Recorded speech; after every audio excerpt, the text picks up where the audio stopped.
Nicky Hawkins outside the London Stadium, West Ham Fan TV. Mike, 2 points dropped there. Definitely 2 points dropped. I mean, I did say after the Man City game that I'd be happy with a minimum of, as I said, 4 points out of the next 2 games, and I'm right. So I'm happy to be right there. But obviously, I'm really disappointed. Well, we're devastated actually to have not got the win there, because We created lots of chances. we did create a lot of chances. I think it's so boring to play against the Tony Pulis side. All they want to do is put 10 men behind the ball and just not play really like that attacking football. I mean, unfortunately, I missed the first goal. I was 5 minutes late coming in, so I didn't see that goal. Chadley scored. We've gone in, we've obviously gone into second half. He's made a change. I don't know, obviously, the circumstances behind Cresswell, whether he was injured or if it was a tactical change. I'm guessing he probably was injured.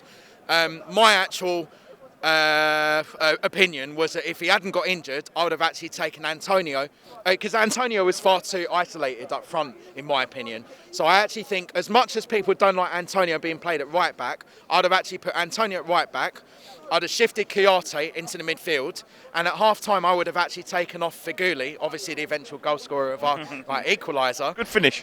It was a good finish. I actually thought, I mean, obviously I went here for the Man U game. It's sort of shades of that Man U league game here, where I thought he's got the goal at his mercy and he's going to end up missing. Obviously, it's a lot closer to the goal this time. The one player that I thought stood out and excelled for us in the second half was Figuli and also Lanzini. What a goal.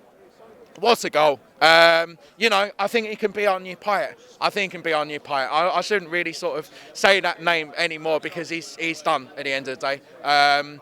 Obviously, I just want to say a little thing. Thank you very much to everyone who's sort of given me the well wishes to, what I said and back me and all that, because I said what I said at the end of the day. It wasn't out of frustration. It was out of what I wanted to say at the end of the day. West Ham Fan TV is made for people coming on to say what they want to say, not to get slated for what their opinion is at the end of the day. But I mean, at that game today, obviously I'm happy to have, come away with a point, but more devastated at the fact that we didn't come away with a win. 6 points out of 6, Southampton, as tough a run that they were on, we don't ever do well down at Southampton, and we ended up getting 3 points down there. I hadn't seen any of the game at all, but we played, from what I heard and what I read, we played really well. Today, I thought first half we weren't really at the races, I don't think. Second half, a lot of the players sort of excelled. There's one criticism that I will have for today though. Midfield, Mark Noble, I do not know what he's doing, really. I don't think Mark Noble is not quite, a lot of players out there are not really the same player as what they were last season. I don't know, it was a lot of the hype of the last season at Upton Park and all that, and then they've come here and they almost look a little bit like they're scared to play, a little bit sort of in their shells, and like they just don't really want to, they can't give 100%. I don't know whether he might have a bit of stage fright out there, I don't know. He might just not like playing in front of a really big crowd. It might not be his thing. Maybe obviously he felt it's a footballer, mate, so he better get fucking used to it. Well, the thing is, I know obviously everyone could see Mark Noble last season. I thought he was he was completely different player last season to what he was this season. Now, last season, I think obviously he's still captain this season. He's captain last season, he's still captain this season. What I'm trying to say is I think he sort of had it more in his heart last season, because he's obviously East End boy and all that. We're still in the East End here, but for some reason, it's almost like there's a...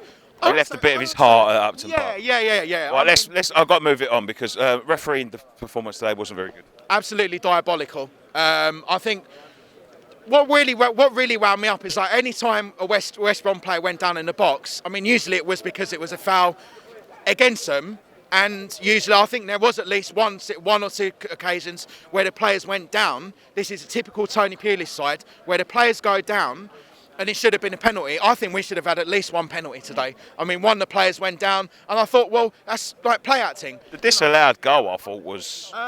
Their player was down injured. And they say, what would they call it? Antonio offside, they called it. I don't think that was fair. I think that goal should have been allowed to stand. Look, we're on a good run of results, Mike, even still.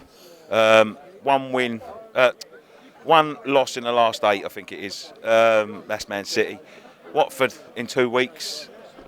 Well, You've got to be confident. Well, like I said, like last, again, like when our last talk was against Man City, we're not going to be playing Man City every single week. We're not never going to be at that level of Man City, Man U, Chelsea, the elite, if you like. I think obviously these sort of teams are the sort of teams that we should be. They're our bread and butter, really. Our next game away, you said Watford away. I mean, given what they did to us here earlier in the season, I actually hope that we kind of use that to our strength and sort of think, right, we've got to go and do them in their own backyard, because I think we can go there and win. Like, was it next weekend? Is it or Weekend after?